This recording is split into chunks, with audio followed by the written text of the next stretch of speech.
Hello everyone, welcome to the class number 9 of the chapter Programming Using IDE. Today we are going to study about another new topic. The name of the topic is JDK. Okay, let's start the discussion about JDK. तो JDK का full form क्या है? JDK का full form है Java Development Kit. Okay, तो इसके full form से आपको क्या लग रहा है, ये क्या होगा? Java development kit. किट जैसे कि आप क्रिकेट खेलते हो तो क्रिकेट खेलने के लिए आपको किट्स चाहिए. जैसे क्रिकेट खेलने के लिए आपको क्या क्या चाहिए? पहले तो एक फील्ड होना जरूरी है जहाँ पे आप क्रिकेट खेलोगे. आपके पास बैट होना चाहिए, आपके पास बॉल होना चाहिए, आपके पास विकेट होना चाहिए. तब जाके प्लेयर्स अगर होंगे तो जाके हम क्या कर पाएंगे?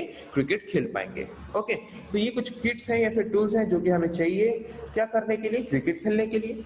वैसे ही अगर हम एक जावा एप्लीकेशन या फिर जावा सॉफ्टवेयर डेवलप करना चाहते हैं, जावा प्रोग्राम को जावा लैंग्वेज को यूज करके अगर कुछ एप्लीकेशंस डेवलप करना चाहते हैं, तो उसके लिए जो किट्स हमें चाहिए, वो किट्स जो हमें प्रोवाइड करता है उसको हम बोलते हैं क्या?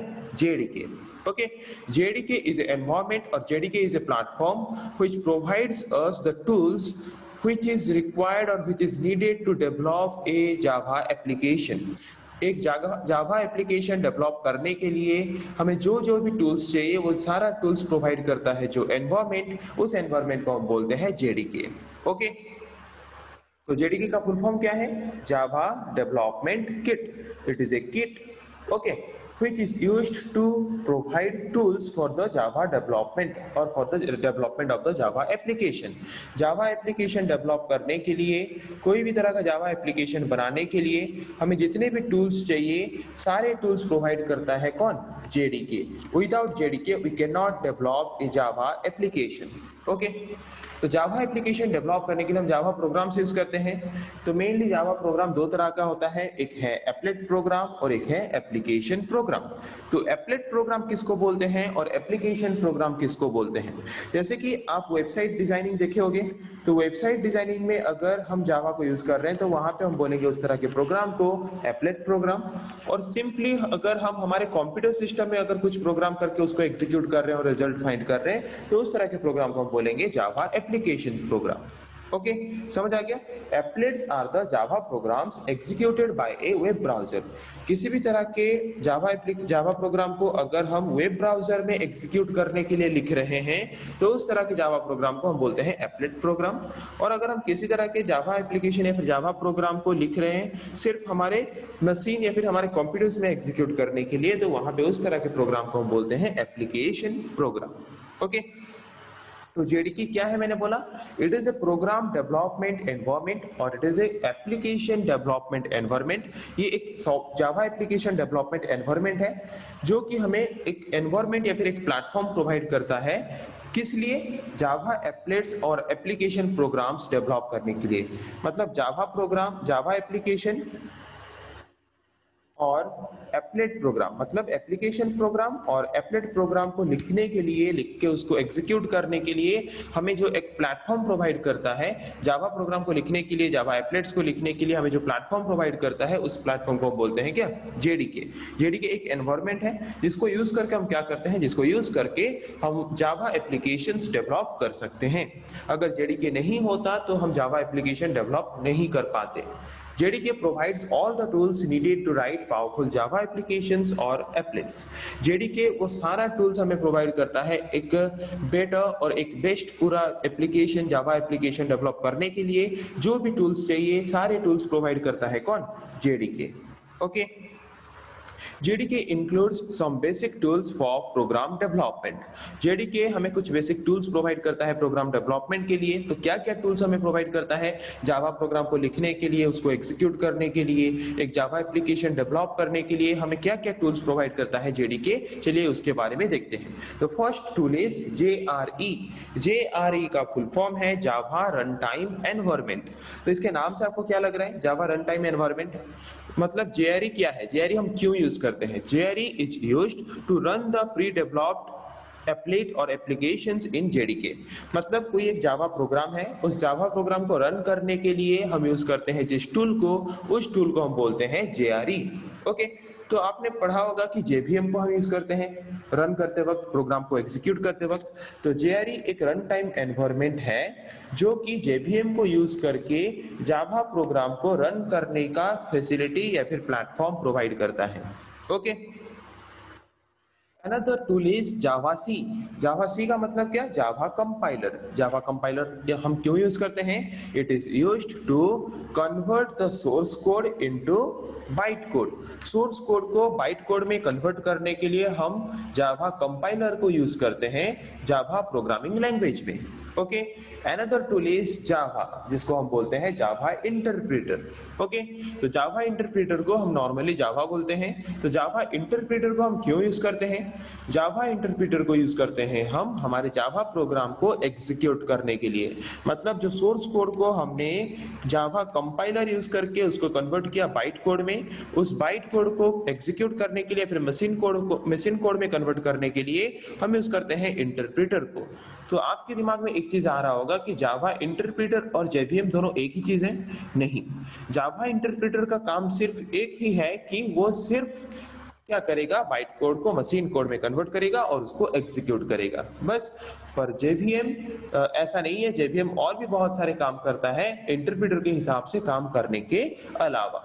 ओके, JVM मेनली हम इसीलिए यूज करते हैं ताकि हमारा जो जावा प्रोग्राम है वो प्लेटफॉर्म इंडिपेंडेंट हो, इंटरप्रेटर के हिसाब से काम करे, उसके साथ जस्ट इन टाइम मतलब जो नॉर्मली एग्जीक्यूशन होने में जो हमारा जावा प्रोग्राम को जावा इंटरप्रेटर एग्जीक्यूशन करने में जितना टाइम लेता है उससे कम टाइम में कैसे हमारे जावा प्रोग्राम को एग्जीक्यूट किया जा सके, इसीलिए हम यूज करते हैं JVM को। पर जावा इंटरप्रेटर क्या करता है? जावा इंटरप्रेटर का काम है सिर्फ इंटरप्रेट करना, मतलब सिर्फ बाइट कोड को मशीन कोड में कन्वर्ट करके उसको एग्जीक्यूट करना, एग्जीक्यूट करके हमें आउटपुट प्रोवाइड करना, बस इतना ही काम है जावा इंटरप्रेटर का। Okay, another tool is Java doc. Java doc हम क्यों यूज करते हैं? This tool is used to generate the document of the Java program. जो जावा प्रोग्राम हम कर रहे हैं उस जावा प्रोग्राम का डॉक्यूमेंट जेनरेट करने के लिए या फिर डॉक्यूमेंट क्रिएट करने के लिए हम यूज करते हैं जिस टूल को, उस टूल को हम बोलते हैं Java doc. It is a document generation tool. ये एक डॉक्यूमेंट जनरेट करने वाला टूल है जिसको कि हम यूज करते हैं जावा प्रोग्रामिंग लैंग्वेज में। क्यों? For generating standard HTML document format. मतलब जो हमारा लैंग्वेज, जो हमारा जावा प्रोग्राम है उसको HTML फॉर्मेट में उसका डॉक्यूमेंट जनरेट करने के लिए मेनली हम यूज करते हैं जावा डॉक टूल को। Okay, another tool is jar. The full form of the jar is Java Archiver। Java Archiver को हम क्यों यूज करते हैं? Java Archiver और jar is used to create the jar files। jar files create करने के लिए हम मेनली यूज करते हैं Java Archiver को। jar files मतलब क्या? jar files को हम बोल सकते हैं it is a package which is a collection of class, image, sound files। Okay, कोई भी एक जावा एप्लीकेशन या फिर कोई भी एक जावा प्रोग्राम, जावा एप्लीकेशन हम बना रहे हैं तो उस जावा एप्लीकेशन में हमें कुछ क्लास या फिर कुछ इमेज या फिर कुछ साउंड फाइल्स चाहिए, तो उनको अगर हम एक पैकेज में स्टोर करके रखते हैं और डायरेक्टली अगर हम यूज कर पाते हैं हमारे प्रोग्राम में या फिर हमारे एप्लीकेशन डेवलपमेंट में, तो वहां पे हम उस पैकेज को बोल सकते हैं जार फाइल। ओके, तो हम जार फाइल क्यों बनाते हैं? A jar file is a file. Jar file एक ऐसा फाइल है जो कि अपने अंदर क्लास, इमेजेस, साउंड फाइल्स को एक जगह पे एक पैकेज के फॉर्म में रखता है। ओके, जिसको कि हम यूज करते हैं एक सिंगल फाइल के हिसाब से। ओके, जिसके वजह से वो क्या होता है, कंप्रेस्ड फॉर्म में होता है। कंप्रेस्ड फॉर्म में होता है मतलब क्या कि जैसे कि आप देखते होंगे कोई भी सॉफ्टवेयर डाउनलोड करते हो तो सॉफ्टवेयर में जार फाइल्स होते हैं। जार फाइल्स होते हैं मतलब क्या कि फाइल का जो ओरिजिनल साइज है उस ओरिजिनल साइज को वो कंप्रेस करता है और हमें प्रोवाइड करता है, जिसकी वजह से हमें डाउनलोड करने में आसान हो और डाउनलोड करके उसको इंस्टॉल करने में आसान हो। मतलब जैसे कि आप देखे होंगे कोई भी एप्लीकेशन या फिर सॉफ्टवेयर का साइज जितना होता है इंस्टॉल करने के बाद उसका साइज और भी ज्यादा हो जाता है। ओके, क्यों? क्योंकि उसको कंप्रेस करके रखा गया होता है जार फाइल में, जिसको कि हम डाउनलोड करते हैं। डाउनलोड करने के बाद हमारे कंप्यूटर सिस्टम में उसको इंस्टॉल करते हैं। तो समझ आ गया जार फाइल क्या है? जार फाइल को सिंपल फॉर्म में हम एक पैकेज बोल सकते हैं जिसके अंदर multiple number of classes, images, sound files gathered होके एक सिंगल फाइल के हिसाब से रखा गया होता है, जिसको कि हम कोई भी एक पर्टिकुलर टास्क या फिर ऑपरेशन के लिए यूज कर सकते हैं। ओके, जिसको कि हम बोल सकते हैं it is A compressed form of the file. Okay, Another tool is applet viewer. Applet viewer हम किसको बोलते हैं? जैसे कि हमने देखा कि जावा प्रोग्राम दो तरह के होते हैं, एक है एप्लेट प्रोग्राम और एक है जावा एप्लीकेशन। तो एप्लेट प्रोग्राम्स को रन करने के लिए हम जो टूल्स यूज करते हैं उस टूल को बोलते हैं applet viewer. This tool is generally used by a developer for testing their applet programs before deploying them to a website. तो एप्लेट व्यूअर जो टूल है इसको कब यूज करते हैं? जब डेवलपर्स कुछ एप्लेट प्रोग्राम्स लिख रहे हैं एप्लीकेशन डेवलप करने के लिए, ओके, तो वहां पे जो एप्लेट प्रोग्राम डेवलपर बना रहा है, तो वहां पे डेवलपर एप्लीकेशन लिखने के बाद या फिर एप्लेट प्रोग्राम लिखने के बाद उसको अगर टेस्ट करना चाहता है कि ये जो प्रोग्राम मैंने लिखा है ये प्रोग्राम सही है या नहीं, सही से काम कर रहा है कि नहीं, तो उसको चेक करने के लिए वो यूज करता है जिस टूल को, उस टूल को हम बोलते हैं एप्लेट व्यूअर। ओके, तो इसको डेवलपर कब यूज करता है? वेबसाइट में इसको डिप्लॉय करने से पहले या फिर वेबसाइट में इसको ऐड करने से पहले वो टेस्टिंग करने के लिए यूज करता है इस टूल को कि उसका जो एप्लेट प्रोग्राम है वो सही से काम कर रहा है कि नहीं। ओके, तो हमने पढ़ा डिफरेंट टाइप्स ऑफ, पहले हमने पढ़ा कि जेडीके क्या है। जेडीके एक एनवायरनमेंट है। ओके, जेडीके क्या है? जेडीके एक एनवायरनमेंट है जिसको हम मेनली यूज करते हैं जावा एप्लीकेशन को डेवलप करने के लिए। ओके, जावा एप्लीकेशन को डेवलप करने के लिए हमें क्या करता है? Different type of tools provide करता है। Okay, by using this environment we can only develop the Java application. अगर जेडीके नहीं होगा तो हम जावा एप्लीकेशंस डेवलप नहीं कर पाएंगे, क्योंकि जावा एप्लीकेशन डेवलपमेंट के लिए जो भी टूल्स चाहिए सारा टूल्स प्रोवाइड करता है हमें जेडीके। क्या क्या टूल्स प्रोवाइड किया? जैसे कि JRE, it is a run time environment by using which we can run our Java application and applet programs। then ये प्रोवाइड करता है हमें Java C, जिसको यूज करके हम हमारे Java प्रोग्राम को कंपाइल कर सकते हैं सोर्स कोड से बाइट कोड में। उसके बाद ये हमें प्रोवाइड करता है Java इंटरप्रेटर, इसको यूज करके हम बाइट कोड को कन्वर्ट कर सकते हैं मशीन कोड में और उसको एग्जीक्यूट करके रिजल्ट फाइंड कर सकते हैं। उसके बाद ये हमें प्रोवाइड करता है Java doc, जिसको यूज करके हम क्या कर सकते हैं? Java का डॉक्यूमेंट बना सकते हैं। क्या कर सकते हैं?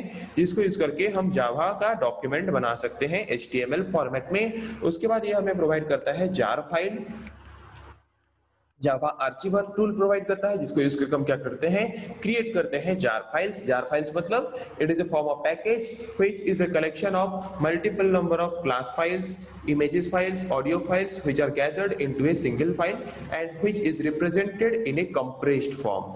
ओके, उसके बाद वो हमें प्रोवाइड करता है एप्लेट व्यूअर, जिसको हम यूज करते हैं एप्लेट प्रोग्राम को रन करने के लिए। ओके, जिसको मेनली डेवलपर्स यूज करते हैं कि कोई भी एप्लेट प्रोग्राम को अगर वेबसाइट में ऐड करना है तो वेबसाइट में ऐड करके उसको पब्लिकली छोड़ने से पहले वो चेक करते हैं कि वो जो एप्लेट प्रोग्राम लिखा गया है वो सही से काम कर रहा है कि नहीं। तो उसको रन करके चेक करने के लिए हम जो यूज करते हैं टूल, उस टूल को हम बोलते हैं एप्लेट व्यूअर। ओके, तो हमने पढ़ा इसके बारे में कि जेडीके क्या है और क्या क्या टूल्स हमें प्रोवाइड करता है। जेडीके हमारे जावा एप्लीकेशन को मतलब डेवलप करने के लिए, जावा एप्लीकेशन को रन करने के लिए, जावा एप्लीकेशन को कंपाइल इंटरप्रेट करने के लिए हमें क्या क्या टूल्स प्रोवाइड करता है जेडीके, हमने उसके बारे में पढ़ा।